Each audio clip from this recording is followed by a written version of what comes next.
ଆସନ୍ତୁ ତାହେଲେ ବର୍ତ୍ତମାନ ଆମର କାର୍ଯ୍ୟକ୍ରମ ଉପରକୁ ଯିବା। ତେବେ ଗତ ଆଲୋଚନାରେ ଆମେ ପବିତ୍ର ବାଇବଲର ଗୁରୁତ୍ୱପୂର୍ଣ୍ଣତା ବିଷୟ ନେଇ କିଛି ଆଲୋଚନା କରିଥିଲୁ। ମାତ୍ର ଆଜି ଆମେ ଦେଖିବାକୁ ଯିବା ଯେ ପବିତ୍ର ବାଇବଲ ଯେ ଈଶ୍ୱରଙ୍କ ମୁଖ ନିଃସୃତ ବାକ୍ୟ ଓ ଈଶ୍ୱରଙ୍କଠାରୁ ଆସିଅଛି ତାହା ଆମେ କିପରି ଜାଣିପାରିବା।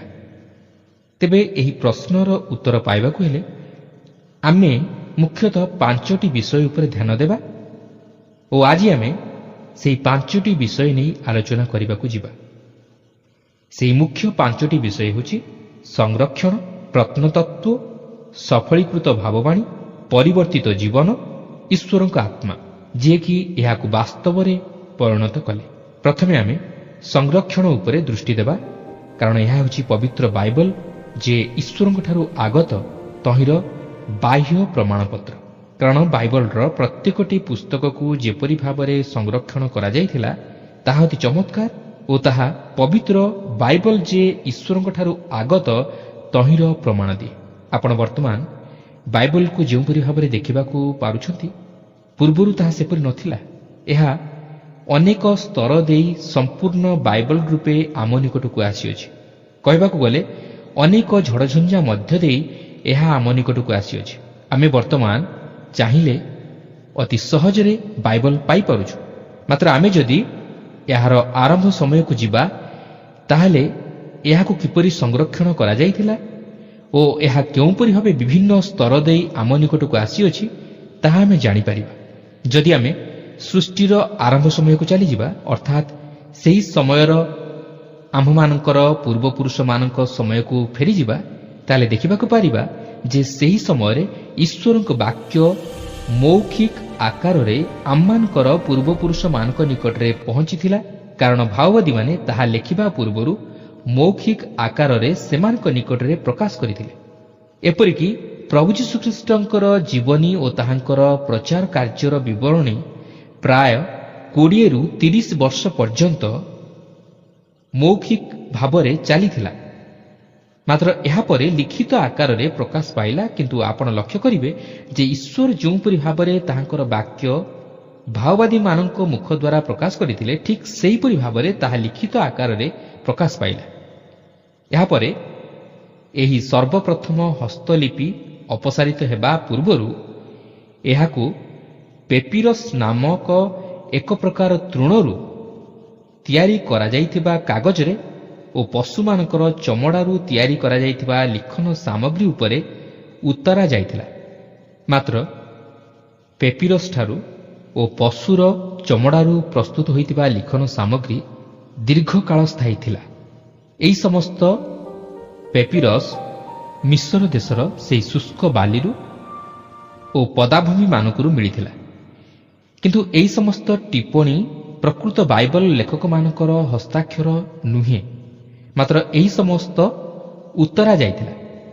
ପୁନଶ୍ଚ ଏହି ସମସ୍ତରୁ ତର୍ଜମା କରି ବର୍ତ୍ତମାନର ବାଇବଲ ଲିଖିତ ଆକାରରେ ଆମମାନଙ୍କ ନିକଟରେ ଭିନ୍ନ ଭିନ୍ନ ଭାଷାରେ ଆସି ପହଞ୍ଚିଅଛି।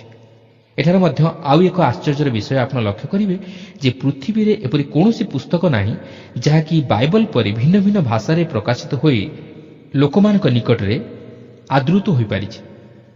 କେବଳ ମାତ୍ର ବାଇବଲ ଯାହାକି ପୃଥିବୀର ପ୍ରତ୍ୟେକଟି ମୁଖ୍ୟ ଭାଷାମାନଙ୍କରେ ପ୍ରକାଶିତ ହୋଇ ସମଗ୍ର ଜଗତର ମାନବଜାତି ନିକଟରେ ପହଞ୍ଚି ପାରିଛି ଓ ଆଦୃତ ହୋଇପାରିଛି। ଏଠାରେ କିନ୍ତୁ ଲକ୍ଷ୍ୟ କରିବେ ଯେ 1500 ଖ୍ରୀଷ୍ଟାବ୍ଦର ମଧ୍ୟବର୍ତ୍ତୀ ସମୟ ପର୍ଯ୍ୟନ୍ତ ବାଇବଲର ପ୍ରତ୍ୟେକଟି ପୁସ୍ତକକୁ ହାତରେ ଉତ୍ତରା ଯାଉଥିଲା। ମାତ୍ର ଏହାପରେ ୟୁରୋପରେ ପ୍ରଥମେ ଛପାଖାନା ଉଦ୍ଭାବନ ହେବାରୁ ଏହାକୁ ବହୁଳ ପରିମାଣରେ ଛପାଖାନା ଦ୍ୱାରା ଛପାଗଲା। ସେହି ସମୟଠାରୁ ବର୍ତ୍ତମାନ ପର୍ଯ୍ୟନ୍ତ ଏହିପରି ଭାବରେ ଅଧିକ ସଂଖ୍ୟକ ବାଇବଲ ବିଭିନ୍ନ ଭାଷାରେ ଛପାଯାଇ ସମଗ୍ର ପୃଥିବୀର କୋଣେ କୋଣେ ବିତରଣ କରାଯାଉଅଛି। ବାସ୍ତବରେ ଦେଖିବାକୁ ଗଲେ ବାଇବଲର ପ୍ରକୃତ ଲେଖକଙ୍କ ଦ୍ୱାରା ଲିଖିତ ହୋଇଥିବା ପୁସ୍ତକଗୁଡ଼ିକରୁ ଯେଉଁ ସବୁ ବିଷୟ ପେପିରସ୍ ଓ ଚମଡ଼ା ପ୍ରଭୃତିରେ ଉତ୍ତରା ଯାଇଥିଲା, ସେହି ସମସ୍ତକୁ ନଷ୍ଟ କରିଦେବା ପାଇଁ ଓ ଜଳାଇ ଦେବା ପାଇଁ ଅନେକ ଚେଷ୍ଟା କରିଥିଲେ, ମାତ୍ର ସେମାନେ ପାରିନଥିଲେ। ସେହିସବୁକୁ ଏହିପରି ଭାବରେ ସଂରକ୍ଷଣ କରାଯାଇଥିଲା ତେବେ ସେ ଯାଉନା କାହିଁକି ବାଇବଲ ଯେ ଈଶ୍ୱରଙ୍କ ମୁଖ ନିଃସୃତ ବାକ୍ୟ ଓ ତାହା ଯେ ଏପରି ଭାବରେ ବିଭିନ୍ନ ପ୍ରକାର ସ୍ତର ଦେଇ ଆମମାନଙ୍କ ନିକଟରେ ଲିଖିତ ଆକାରରେ ଓ ସମ୍ପୂର୍ଣ୍ଣ ବାଇବଲ ଆକାରରେ ଆସି ପହଞ୍ଚିଅଛି ତାହା ଆମେ ଜାଣିପାରୁଛୁ। ଏହା ଯେଉଁପରି ଭାବରେ ସମ୍ପୂର୍ଣ୍ଣ ବାଇବଲରେ ପରିଣତ ହୋଇ ଆମମାନଙ୍କ ନିକଟରେ ଆସି ପହଞ୍ଚିଅଛି ତାହା ଭାବିଲେ ଆଶ୍ଚର୍ଯ୍ୟ ଲାଗେ। କାରଣ ଯାହା ସତ୍ୟ ତାହା ସଦାକାଳ ସ୍ଥାୟୀ ଓ ତାହାର କେବେ ବିଲୟ ହୁଏ ନାହିଁ। ଯଦିଓ ଅନେକ ବାଇବଲକୁ ଜଳେଇ ଦେଇଛନ୍ତି, ଅନେକ ବାଇବଲ ବିରୁଦ୍ଧରେ ଯାଆନ୍ତି ଓ ମିଥ୍ୟା ବୋଲି ପ୍ରମାଣିତ କରିବାକୁ ଚେଷ୍ଟା କରନ୍ତି, ମାତ୍ର ସେମାନେ ବାଇବଲର ସତ୍ୟତାକୁ ବ୍ୟର୍ଥ କରିପାରନ୍ତି ନାହିଁ। ବରଞ୍ଚ ଏହା ଆହୁରି ଅଧିକ ଲୋକମାନଙ୍କ ଦ୍ୱାରା ଆଦୃତ ହେଉଅଛି ଓ ଅଧିକରୁ ଅଧିକ ପ୍ରକାଶିତ ହେଉଅଛି। ଚିନ୍ତା କରନ୍ତୁ, ବାଇବଲ ଯଦି ଅସତ୍ୟ ହୋଇଥାନ୍ତା ତାହେଲେ ତାହା କେବେ ହେଲେ ଲୋକମାନଙ୍କ ଦ୍ୱାରା ଆଦୃତ ହୋଇପାରିନଥାନ୍ତା, କିମ୍ବା ଏହାର ମୁଦ୍ରଣ କାର୍ଯ୍ୟ ଅଧିକରୁ ଅଧିକ ବୃଦ୍ଧି ପାଇପାରିନଥାନ୍ତା। ତାଛଡ଼ା ଏହାକୁ ଯେ କେତେ ବିଦ୍ୱାନ ତଥା ପଣ୍ଡିତମାନେ ଗବେଷଣା କରି ଓ ଏହାର ସତ୍ୟାସତ୍ୟକୁ ପରୀକ୍ଷା ନିରୀକ୍ଷା କରି ତଥା ଏହାର ଐତିହାସିକ ତଥ୍ୟକୁ ସଂଗ୍ରହ କରି ଶେଷରେ ଏହାର ସତ୍ୟାସତ୍ୟକୁ ଗ୍ରହଣ କରିଛନ୍ତି, ତାହା ଜାଣିଲେ ମଧ୍ୟ ଆଶ୍ଚର୍ଯ୍ୟ ଲାଗେ। କାରଣ ପବିତ୍ର ବାଇବଲ ଯେ ସିଧାସଳଖ ଭାବେ ଆମ ନିକଟରେ ଲିଖିତ ଆକାରରେ ଆସି ପହଞ୍ଚି ଯାଇଛି ତାହା ନୁହେଁ, ମାତ୍ର ଏହାର ସତ୍ୟାସତ୍ୟ ନେଇ ଅନେକ କିଛି ଗବେଷଣା ଓ ପରୀକ୍ଷା ନିରୀକ୍ଷା ହୋଇ ଶେଷରେ ଆମ ନିକଟରେ ଆସି ପହଞ୍ଚିଅଛି। କାରଣ ପବିତ୍ର ବାଇବଲ ମନୁଷ୍ୟର ବାକ୍ୟ ନୁହେଁ, ମାତ୍ର ଈଶ୍ୱରଙ୍କର ମୁଖ ନିଃସୃତ ବାକ୍ୟ ଓ ଏହା ଜଣକର ଲେଖା ନୁହେଁ ବା ଗୋଟିଏ ପୁସ୍ତକ ନୁହେଁ, ମାତ୍ର 40 ଜଣ ଲେଖକଙ୍କ ଦ୍ୱାରା ଲିଖିତ ହୋଇ 66ଟି ପୁସ୍ତକର ସମଷ୍ଟିରେ ଏକ ସମ୍ପୂର୍ଣ୍ଣ ବାଇବଲ ରୂପେ ଆମ ନିକଟରେ ଆସି ପହଞ୍ଚିଅଛି। କିନ୍ତୁ 40 ଜଣ ଲେଖକଙ୍କର ଲେଖନୀରେ ସାମଞ୍ଜସ୍ୟତା ରହିଅଛି ଓ ଏକ ସମୟାନୁକ୍ରମିକ ତଥା ଶୃଙ୍ଖଳିତ ବିବରଣୀ ଲକ୍ଷ୍ୟ କରୁଅଛୁ ଓ ପ୍ରତ୍ୟେକ କେବଳ ଜଣେ ମାତ୍ର ବ୍ୟକ୍ତିଙ୍କୁ ଲକ୍ଷ୍ୟ କରି ପ୍ରକାଶ କରନ୍ତି, ଆଉ ସେ ହେଉଛନ୍ତି ପ୍ରଭୁ ଯୀଶୁଖ୍ରୀଷ୍ଟ ଓ ଭାବବାଣୀ ଅନୁଯାୟୀ ସମସ୍ତ ବିଷୟ ତାହାଙ୍କଠାରେ ସଫଳ ହୋଇଅଛି ଓ ସଫଳ ହେବାକୁ ଯାଉଅଛି। ଦ୍ୱିତୀୟରେ ଆମେ ପ୍ରତ୍ନତତ୍ତ୍ୱ ବିଷୟ ନେଇ ଦେଖିବା ଯେ ସେହି ପ୍ରତ୍ନତତ୍ତ୍ୱବିତ୍ମାନଙ୍କର ମତାନୁସାରେ ବାଇବଲ ଯେ ଈଶ୍ୱରଙ୍କଠାରୁ ଆସିଅଛି ଓ ଏହା ଈଶ୍ୱରଙ୍କ ବାକ୍ୟ ତାହା ଜଣାଯାଇଅଛି ଓ ଏହାର ସତ୍ୟାସତ୍ୟକୁ ଗ୍ରହଣ କରାଯାଇଅଛି।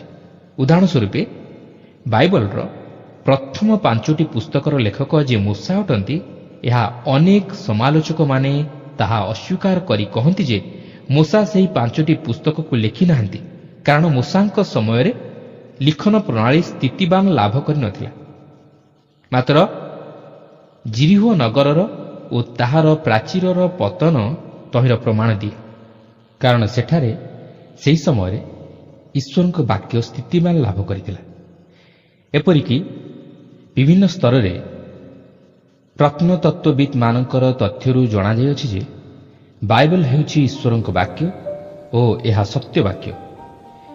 ଏପରିକି ଜିସାୟ ନଳାକାର ପୁସ୍ତକ ଓ ମରୁସାଗରରୁ ମିଳିଥିବା ନଳାକାର ପୁସ୍ତକ ମଧ୍ୟ ବାଇବଲର ସତ୍ୟାସତ୍ୟକୁ ପ୍ରମାଣିତ କରେ ଓ ଏହି ବାକ୍ୟ ଯେ ଈଶ୍ୱରଙ୍କ ମୁଖ ନିଃସୃତ ବାକ୍ୟ ତାହା ପ୍ରମାଣିତ ହୁଏ, କାରଣ ଏହି ସମସ୍ତ ବିଷୟ ଆକ୍ଷରିକ ଭାବେ ଘଟିଅଛି ଓ ଯାହା ଯାହା ଘଟିବ ବୋଲି ପୂର୍ବରୁ ଭାବବାଣୀ ହୋଇଥିଲା ତାହା ଏହିପରି ଭାବେ ଘଟିଅଛି ଓ ଘଟୁଅଛି ଏବଂ ଭବିଷ୍ୟତରେ ଘଟିବାକୁ ଯାଉଅଛି। ଆସନ୍ତୁ ଏହାପରେ ତୃତୀୟ ବିଷୟଟିକୁ ଦେଖିବାକୁ ଯିବା, ତାହା ହେଉଛି ସଫଳୀକୃତ ଭାବବାଣୀ। ଆପଣ ଦେଖନ୍ତୁ, ଅନ୍ୟ କୌଣସି ପୁସ୍ତକରେ ଘଟିଯାଇଥିବା ଘଟଣାକୁ ଆପଣ ଦେଖିବାକୁ ପାଇବେ, ମାତ୍ର ପବିତ୍ର ବାଇବଲ ମଧ୍ୟରେ ଯେଉଁ ସମସ୍ତ ଭାବବାଣୀ ଈଶ୍ୱର ପ୍ରକାଶ କରିଥିଲେ ସେହି ସମସ୍ତ ଘଟିବାର ବହୁ ପୂର୍ବରୁ ପ୍ରକାଶ କରିଥିଲେ ଓ ତାହା ମଧ୍ୟ ଘଟିଅଛି, ଘଟୁଅଛି ଓ ଘଟିବାକୁ ଯାଉଅଛି। ପବିତ୍ର ବାଇବଲ ସେଥିନିମନ୍ତେ ସମସ୍ତ ପୁସ୍ତକଠାରୁ ସମ୍ପୂର୍ଣ୍ଣ ସ୍ୱତନ୍ତ୍ର।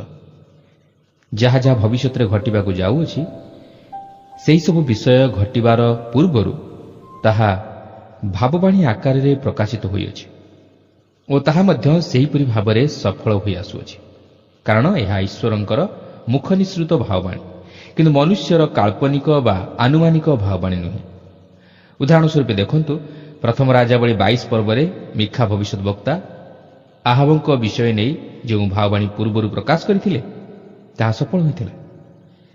କାରଣ ମିଖା ଯିଏକି ଜଣେ ଭବିଷ୍ୟତ ବକ୍ତା ଥିଲେ, ସେ ଆହାବ ରାଜାଙ୍କ ପୂର୍ବରୁ ଭାବବାଣୀ ଆକାରରେ ପ୍ରକାଶ କରି ଜଣାଇ ଦେଇଥିଲେ ଯେ ରାଜା ଆହାବ, ତୁମେ ଯଦି ଯୁଦ୍ଧ କରିବାକୁ ଯିବ ତାହେଲେ ଯୁଦ୍ଧରେ ପରାସ୍ତ ହୋଇ ବିଫଳ ହେବ ଓ ମୃତ୍ୟୁବରଣ କରିବ। ମାତ୍ର ଆହାବ ତାହାଙ୍କର କଥାକୁ ଶୁଣିଲେ ନାହିଁ।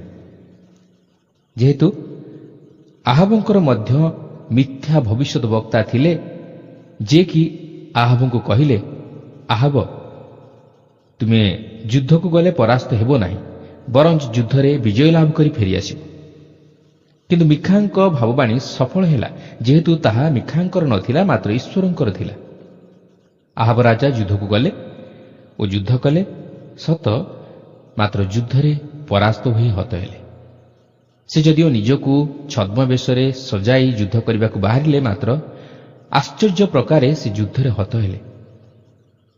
କିନ୍ତୁ ଆପଣ ଦେଖନ୍ତୁ, ସେ ମିଖାଙ୍କ ଉପରେ କ୍ରୋଧ କରି ଯୁଦ୍ଧକୁ ଯିବା ପୂର୍ବରୁ ତାହାଙ୍କୁ ବନ୍ଦୀ କରି ଯାଇଥିଲେ ଓ କହିଥିଲେ, ମୁଁ ଯୁଦ୍ଧରୁ ଫେରିଆସିବା ପରେ ତୁମ୍ଭର ଯତ୍ନ ନେବି। ମାତ୍ର ମିଖା ତାହାଙ୍କୁ କହିଥିଲେ, ଯଦି ତୁମେ ଯୁଦ୍ଧରେ ଜୟୀ ହୋଇ ଫେରିଆସ, ତାହେଲେ ସଦାପ୍ରଭୁ ମୋ ଦ୍ୱାରା ତାହା ପ୍ରକାଶ କରିନାହାନ୍ତି।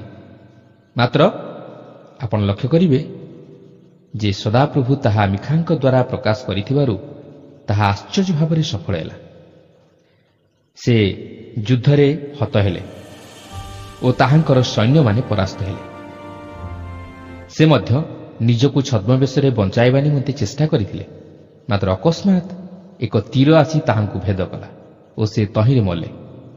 ଆଉ ବାସ୍ତବରେ ଯୁଦ୍ଧ ସରିଆସିବା ସମୟରେ ଶତ୍ରୁ ପକ୍ଷରୁ ଜଣେ ଏହିପରି କୌଣସି ବିଷୟକୁ ବା କାହାକୁ ଲକ୍ଷ୍ୟ ନ କରି ଏକ ତୀର ବିନ୍ଧିଲେ, ମାତ୍ର ସେହି ତୀର ଆସି ଆହାବଙ୍କୁ ବିନ୍ଧିଲା ଓ ଆହାବ ରାଜା ସେହିଠାରେ ଟଳି ପଡ଼ିଲେ। କାହିଁକି ଜାଣନ୍ତି? ଯେହେତୁ ମିଖା ଭବିଷ୍ୟତ ବକ୍ତା ଏକ ସତ୍ୟ ଭାବବାଣୀ ପ୍ରକାଶ କରିଥିଲେ ଓ ସେହି ଭାବବାଣୀ ଈଶ୍ୱରଙ୍କ ଆଡ଼ୁ ହୋଇଥିଲା। ବାସ୍ତବରେ ଏହା ଭାବିଲେ କ'ଣ ଆଶ୍ଚର୍ଯ୍ୟ ଲାଗେ ନାହିଁ କି? ଚିନ୍ତା କରନ୍ତୁ, ପ୍ରାୟ 200,000 ସୈନ୍ୟମାନଙ୍କ ମଧ୍ୟରେ ତୀର କାହାକୁ ବିଦ୍ଧ କଲା ନାହିଁ, ମାତ୍ର କେବଳ ଆହାବଙ୍କୁ ଯାଇ ବିଦ୍ଧ କରୁଛି। ବାସ୍ତବରେ ଏହା ଥିଲା ଈଶ୍ୱରଙ୍କ ଭାବବାଣୀ। ଏପରିକି ଯିଶାୟ ଭବିଷ୍ୟତ ବକ୍ତା ମଧ୍ୟ ପ୍ରଭୁ ଯୀଶୁଙ୍କର ଜନ୍ମଗ୍ରହଣ କରିବା ବିଷୟ ନେଇ ତାହା ଘଟିବାର 700 ବର୍ଷ ପୂର୍ବରୁ ଭାବବାଣୀ ପ୍ରକାଶ କରିଥିଲେ ଓ ତାହା ଦୀର୍ଘ 700 ବର୍ଷ ପରେ ଘଟିଥିଲା। ଏପରିକି ଆପଣ ଯଦି ଅଧିକ କିଛି ଜାଣିବାକୁ ଚାହାନ୍ତି, ତାହେଲେ ଏଠାରେ ମୁଁ ଆପଣଙ୍କୁ କହି ରଖେ ଯେ ଏପରିକି ପ୍ରଭୁ ଯୀଶୁଙ୍କର ଏହି ଜଗତକୁ ପ୍ରଥମ ଥର ଆଗମନ କରିବା ନେଇ ପ୍ରାୟ 300ରୁ ଉର୍ଦ୍ଧ୍ୱ ଭାବବାଣୀ ପ୍ରକାଶ କରାଯାଇଥିଲା ଓ ତାହା ମଧ୍ୟ ପ୍ରଭୁ ଯୀଶୁଖ୍ରୀଷ୍ଟଙ୍କର ଏହି ଜଗତକୁ ଆଗମନ କରିବାରେ ସଫଳ ହେଲା। ଆପଣ ଦେଖନ୍ତୁ, ଏହିପରି ଭାବରେ ଅନେକ ଭାବବାଣୀ ସଫଳ ହୋଇସାରିଛି ଓ ସଫଳ ହେଉଅଛି ଓ ହେବାକୁ ଯାଉଅଛି। ଆପଣ ବର୍ତ୍ତମାନ ସୋର ଓ ସିଦୋନକୁ ଯେପରି ଅବସ୍ଥାରେ ଦେଖିବାକୁ ପାଇବେ, ତାହା ଯେ ଏପରି ଘଟିବାକୁ ଥିଲା, ସେହି ବିଷୟ ନେଇ 2500 ବର୍ଷ ପୂର୍ବରୁ ଈଶ୍ୱରଙ୍କ ବାକ୍ୟ ତାହା ପ୍ରକାଶ କରିଥିଲା।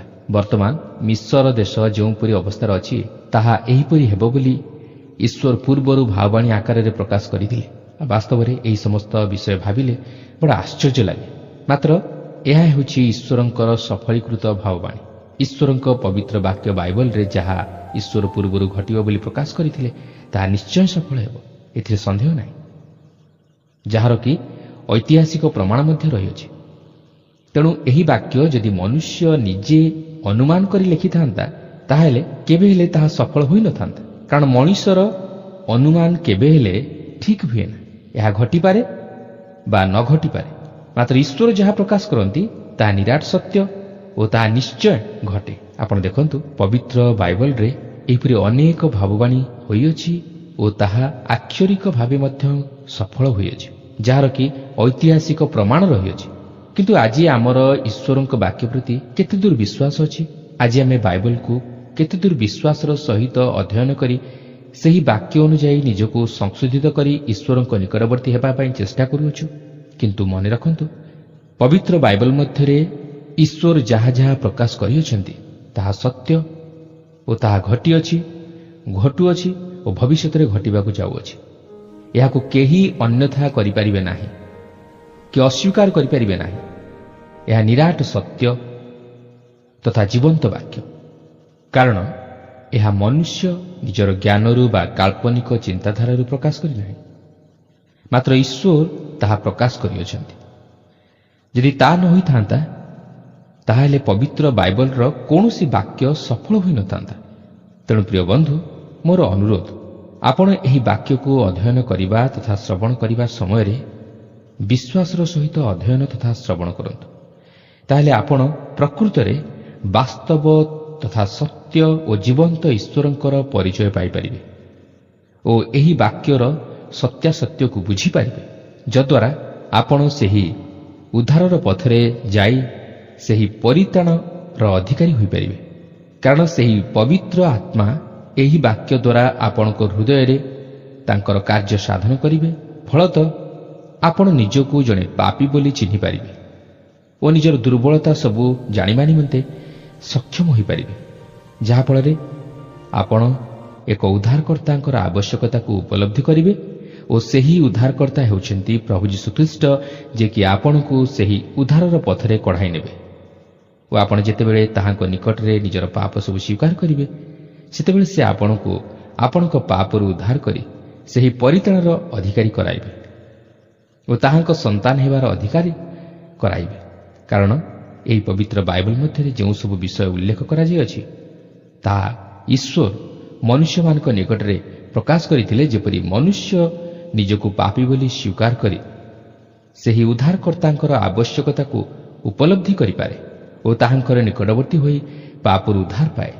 କିନ୍ତୁ ଏହି ବାକ୍ୟ ଅଧ୍ୟୟନ ତଥା ଶ୍ରବଣ କରି ଆମେ ଯଦି ଏପର୍ଯ୍ୟନ୍ତ ନିଜକୁ ପାପୀ ବୋଲି ଚିହ୍ନିନାହୁଁ କି ସେହି ଉଦ୍ଧାରକର୍ତ୍ତାଙ୍କର ଆବଶ୍ୟକତାକୁ ଉପଲବ୍ଧି କରିନାହୁଁ କି ତାହାଙ୍କର ନିକଟବର୍ତ୍ତୀ ହୋଇ ତାହାଙ୍କଠାରେ ନିଜର ପାପ ସ୍ୱୀକାର କରି ପାପରୁ ଉଦ୍ଧାର ପାଇନାହୁଁ, ତାହେଲେ ଆମର ଏହି ଅଧ୍ୟୟନ ତଥା ଶ୍ରବଣ କରିବା ବୃଥା। କିନ୍ତୁ ମୋର ଅନୁରୋଧ, ଆମେ ଯେପରି ଆଉ ଶକ୍ତଗ୍ରୀବ ନ ହୋଇ ନିଜକୁ ନମ୍ର କରି ସେହି ଉଦ୍ଧାରକର୍ତ୍ତାଙ୍କୁ ନିଜ ହୃଦୟରେ ଗ୍ରହଣ କରି ଏକ ବିଜୟୀ ଜୀବନ ଯାପନ କରୁ, ତାହେଲେ ଆମେ ସେହି ଅନନ୍ତ ଜୀବନରେ ପ୍ରବେଶ କରିପାରିବା। ତେଣୁ ପ୍ରିୟ ବନ୍ଧୁ, ମୋର ଅନୁରୋଧ, ପ୍ରଭୁଙ୍କର ବାକ୍ୟ ଅଧ୍ୟୟନ କରିବା ସଙ୍ଗେ ସଙ୍ଗେ ବା ଶ୍ରବଣ କରିବା ସଙ୍ଗେ ସଙ୍ଗେ ଯଦି ଆମେ ସେହି ବାକ୍ୟରେ ବିଶ୍ୱାସ କରୁ ଏବଂ ପ୍ରଭୁ ଯୀଶୁଖ୍ରୀଷ୍ଟଙ୍କଠାରେ ବିଶ୍ୱାସରେ ସ୍ଥିର ରହୁ, ତାହେଲେ ସେହି ବାକ୍ୟର ସତ୍ୟାସତ୍ୟକୁ ଆମେ ଉପଲବ୍ଧି କରିପାରିବା। ତାହା ଆମମାନଙ୍କ ଜୀବନରେ କାର୍ଯ୍ୟ ସାଧନ କରିବ, ତାହା ଆମମାନଙ୍କ ଜୀବନକୁ ବଦଳାଇ ଦେବ, ତାହା ଆମମାନଙ୍କ ଦୁଃଖର ଅବସ୍ଥାରେ ସାନ୍ତ୍ୱନା ଦେବ, ଆମମାନଙ୍କର ସମସ୍ୟା ମଧ୍ୟରେ ତାହା ଆମମାନଙ୍କୁ ପଥ ଦେଖାଇବ ଏବଂ ଆମମାନଙ୍କର ନୈରାଶ୍ୟ ଜୀବନ ମଧ୍ୟରେ ଆଶାର ସଞ୍ଚାର କରିବ। ଯଦି ଆମେ ପ୍ରଭୁଙ୍କର ବାକ୍ୟରେ ସ୍ଥିର ନାହୁଁ, ବିଶ୍ୱାସ କରୁନାହୁଁ, ତାହେଲେ ଆମେ କେବେ ହେଲେ ସେହି ବାକ୍ୟର ମହତ୍ତ୍ୱକୁ ଉପଲବ୍ଧି କରିପାରିବା ନାହିଁ। ପ୍ରଭୁ ଚାହାନ୍ତି ଆମମାନଙ୍କ ଜୀବନରୁ ସରଳ ବିଶ୍ୱାସ। ଆଉ ଯଦି ଆମେ ସରଳ ବିଶ୍ୱାସରେ ପ୍ରଭୁଙ୍କର ନିକଟବର୍ତ୍ତୀ ହେଉ, ତାହେଲେ ସେ ତାଙ୍କର ବାକ୍ୟ ମଧ୍ୟ ଦେଇ ଆମମାନଙ୍କ ସହିତ କଥା କହିବେ ଏବଂ ସେହି ବାକ୍ୟ ମଧ୍ୟ ଦେଇ ଆମେ ପ୍ରଭୁଙ୍କର ଅଭିମତକୁ ବୁଝିପାରିବା ଆଉ ତାହାକୁ ସଫଳ କରିବା ନିମନ୍ତେ ମଧ୍ୟ ସମର୍ଥ ହୋଇପାରିବା। ତେବେ ଆଜି ଆମେ ଏହିଠାରେ ଆମର କାର୍ଯ୍ୟକ୍ରମ ସ୍ଥଗିତ ରଖିବା, ମାତ୍ର ପରବର୍ତ୍ତୀ କାର୍ଯ୍ୟକ୍ରମରେ ଅବଶିଷ୍ଟ 2ଟି ବିଷୟ ଆଲୋଚନା କରିବାକୁ ଯିବା, ଯାହାକି ବାଇବଲ ଯେ ଈଶ୍ୱରଙ୍କଠାରୁ ଆସିଅଛି ତାହା ପ୍ରମାଣିତ କରେ। ତେବେ ଆଜି ପାଇଁ ଏହିଠାରେ ରଖିବା।